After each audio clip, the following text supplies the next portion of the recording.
Welcome, folks, to The Government That Always Gives. Today's podcast is about interest groups in the United States government. So sit back, grab a drink, and enjoy. In this video, we will cover 5 parts. First, the intro to interest groups. We will go over what they are and some different types of interest groups. Next, we'll dive into the factors that can contribute to their success and their goals. Then we'll go over lobbying and what that does. Fourth, we'll go over PACs and super PACs and how they function. Finally, we'll talk about the different theories that exist in American democracy and how they impact the government. First, we have intro to interest groups. So, what is an interest group, you may ask? Well, by definition, an interest group is an organization of people whose members share policy views on specific issues and attempt to influence public policy to their benefit. They operate at every level of government in America's federal system. So basically, it's a group of people that care about one topic with a goal to, depending on the topic, help or stop it. Some ways that interest groups link citizens to government.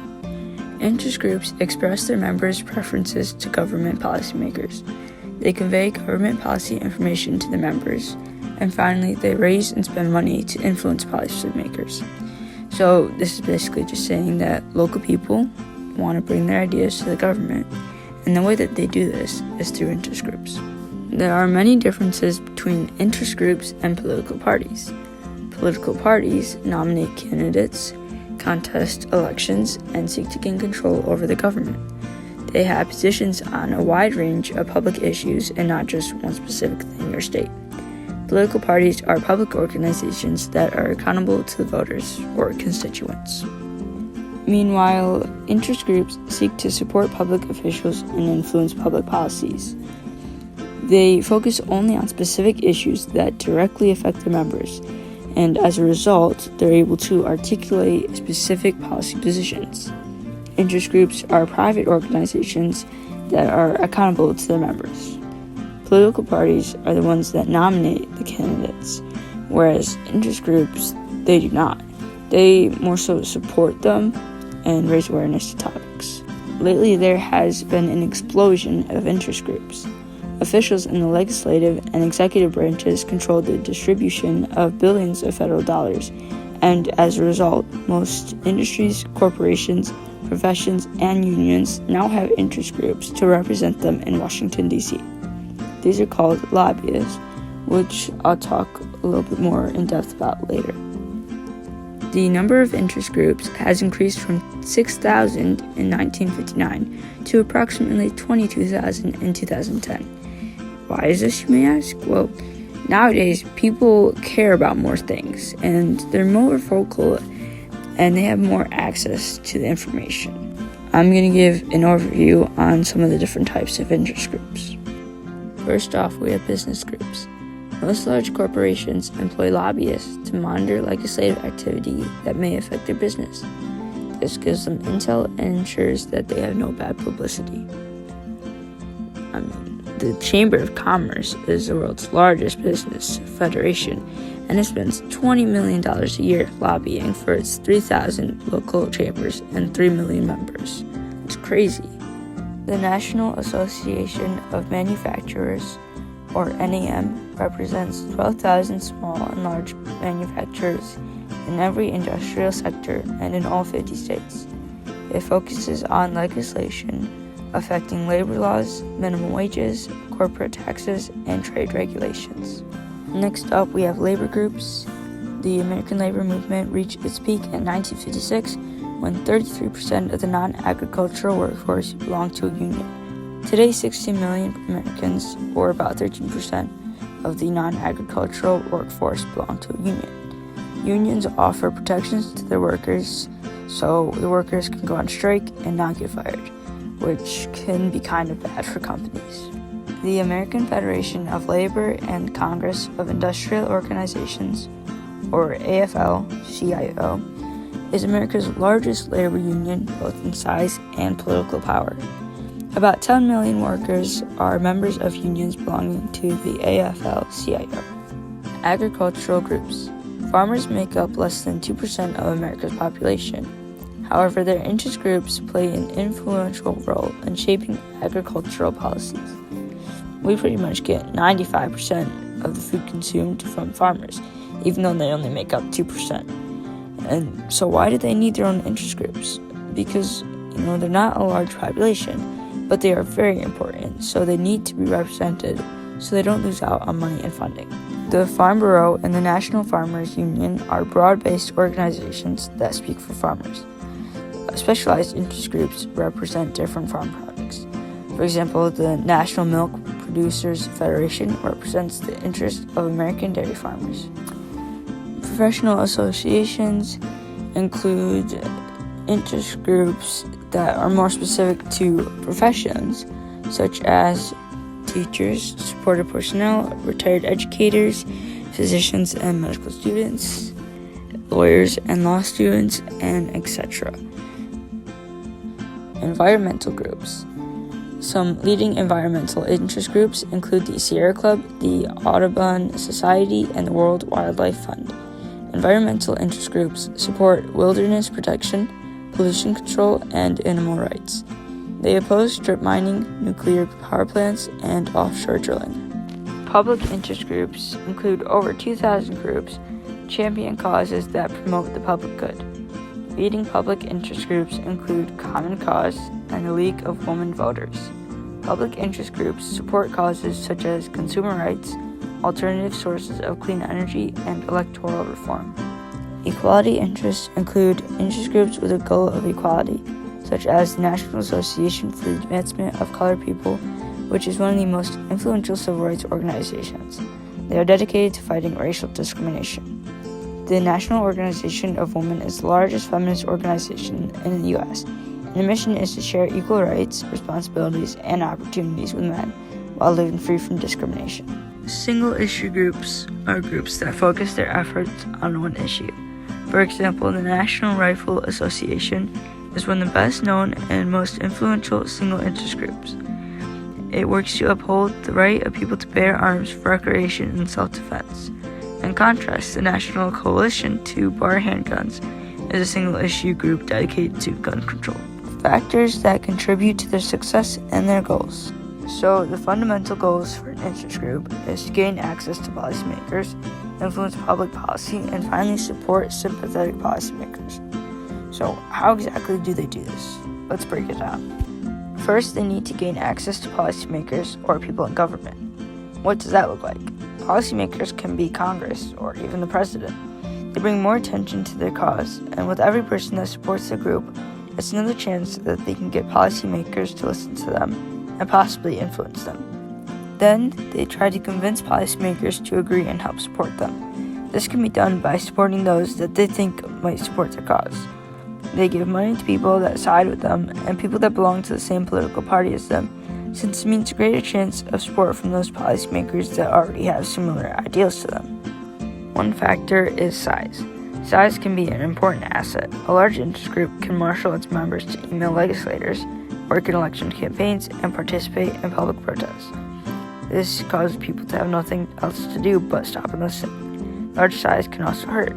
Pressure politics is essentially the politics of small groups, says E.E. Schneider. So too many people, there could be too many different ideas, and people just argue the whole time. Large groups are vulnerable to the free rider problem. Free riders are people who benefit from an interest group without making any contribution. So they don't participate, but they still get the benefits. As an interest group size increases, its free rider problem also increases. Small business groups, such as Business Roundtable, are able to organize their members more effectively than a large public interest group, such as Common Cause. Intensity. Interest groups that contain passionately committed activists, like people that will chain themselves to a tree. They are very passionate and will go above and beyond. So groups that contain those types of people tend to be more successful than those groups whose members are less intensely involved. Due to the narrow focus of single interest groups, they are more able to mobilize members who are intensely committed to the group's goals. For example, both pro-life and pro-choice interest groups have members who are passionately committed to their group's goals, and some are even willing to go as far as kill doctors or nurses in abortion clinics. Financial resources. All interest groups require adequate funding. Money is necessary to hire lobbyists, support PACs, write amicus curiae briefs, and pay for a host of other activities. Deep financial resources can compensate for a lack of size and intensity. Interest groups get money through donations, which they rely on heavily because they're nonprofit, and grants from the government. Next up, we have lobbying. So what is lobbying?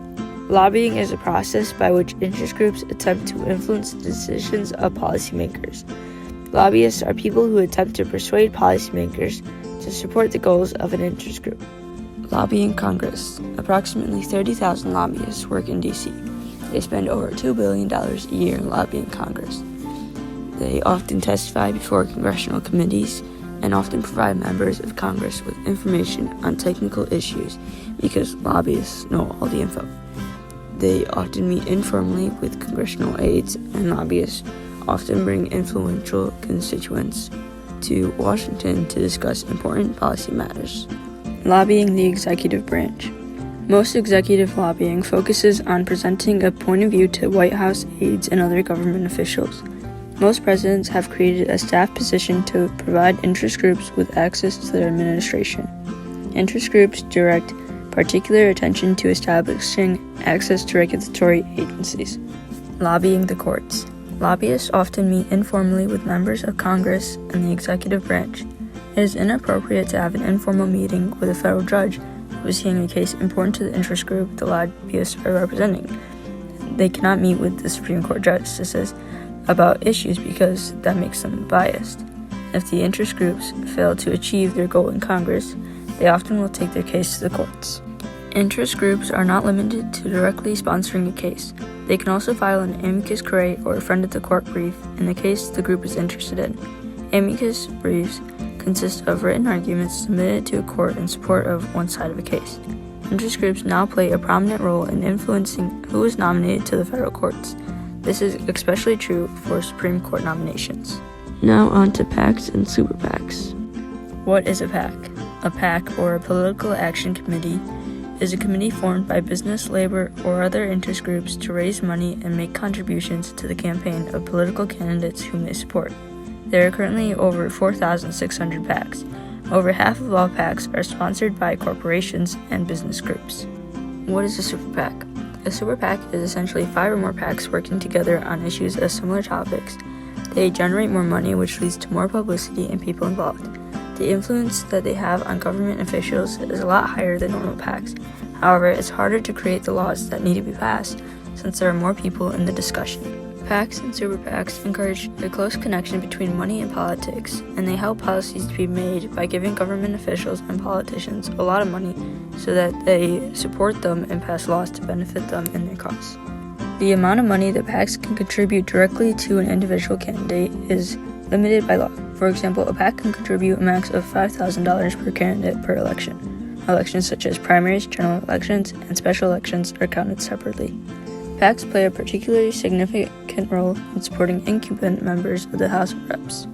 An incumbent is someone who is currently in office. PACs typically contribute to the campaigns of House members who serve on committees or subcommittees that consider legislation affecting the interest group. 80% of the time, incumbents will win the re-elections because a lot of time people stick to what they know, and they also have a lot of money. Interest groups often undertake expensive public relations campaigns to bring an issue to the public's attention. They use advertisements to promote their image as good citizens who protect the environment and care about their communities. They may engage in highly visible protest demonstrations designed to draw attention to their cause. While business groups rarely use this grassroots tactic, it has been used effectively by civil rights groups. Lastly, theories in American democracy. Elitist theory. This is the theory that a small number of super rich individuals, powerful corporate interest groups, and large financial institutions dominate key policy areas. The pluralist theory is a theory that many interest groups compete for power in a large number of policy areas. They believe that public policies emerge from bargaining and compromises among competing groups. Specifically, there are many interest groups that are for the same policy, and this creates competition, which then helps get the policies made. While elitists point to the concentration of power, pluralists emphasize that America's fragmented federal system and division of power into three branches that provides many points of access and influence, and due to this, no one group can dominate the entire system. Pluralists point out that interest groups lacking financial resources can use their size and intensity to achieve their goals. The hyper-pluralist theory is a theory that there are too many interest groups trying to influence public policy, and when there are too many interest groups, they just keep clashing and nothing really gets accomplished because there's too many groups with different ideas. Hyperpluralists point out that when political leaders try to appease competing interest groups, they often create policies that are confusing and at times contradictory. As a result, legislatures avoid making hard choices that are in the national interest. Alright, we've reached the end. Now just to get a quick refresh. Interest groups are groups that care about one topic. There are many different types of interest groups. Their goals are to shape public policies, and size, intensity, and money are all factors that contribute to their success. Lobbyists attempt to influence the decisions of policymakers, and PACs and super PACs are formed to help support candidates and get their topics across. The elitist, pluralist, and hyperpluralist theories all describe who has the power in government.